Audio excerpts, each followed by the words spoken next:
March 21 2025 Nepali फुटबलका लागि ऐतिहासिक दिन।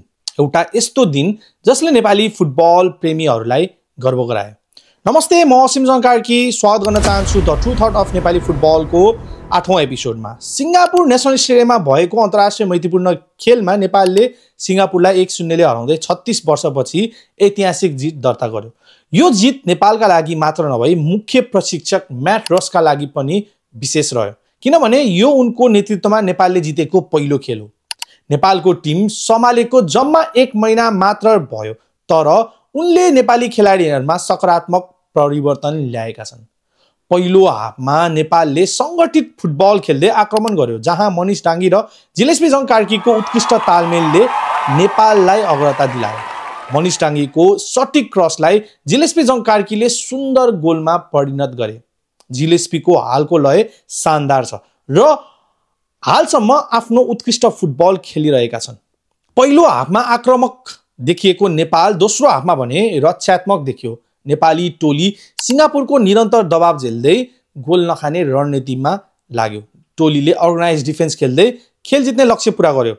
यस खेलमा धेरै युवा खेलाडीहरूको प्रदर्शन उल्लेखनीय रह्यो। सुमन श्रेष्ठ, सुमित श्रेष्ठ लगायतका युवा खेलाडीहरूले राम्रो प्रदर्शन गर्दै नेपालको टिमलाई अझै सशक्त बनाए। म्याट रोसको प्रशिक्षणमा नेपाल अब नयाँ उचाइमा पुग्ने सङ्केत देखिएको छ। तर यो दिन नेपाली फुटबलका लागि दोहोरो खुसीको दिन बन्यो।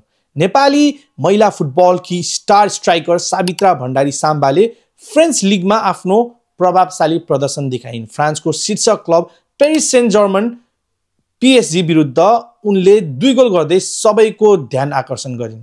उनको क्लब अनआभो गाङ्गले 6-2 को हार बेहोर्यो, तर साबित्राको प्रदर्शन निकै शानदार रह्यो। साबित्रा भण्डारीको यो ऐतिहासिक प्रदर्शन नेपाली महिला फुटबलको उज्जवल भविष्यको सङ्केत हो।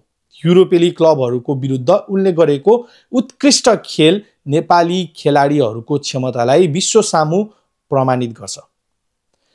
नेपालको फुटबलले नयाँ उचाइ चुम्दैछ, चाहे त्यो पुरुष राष्ट्रिय टिमको ऐतिहासिक जित होस् वा साबित्रा भण्डारीको युरोपेली लिगमा गरेको अद्भुत प्रदर्शन।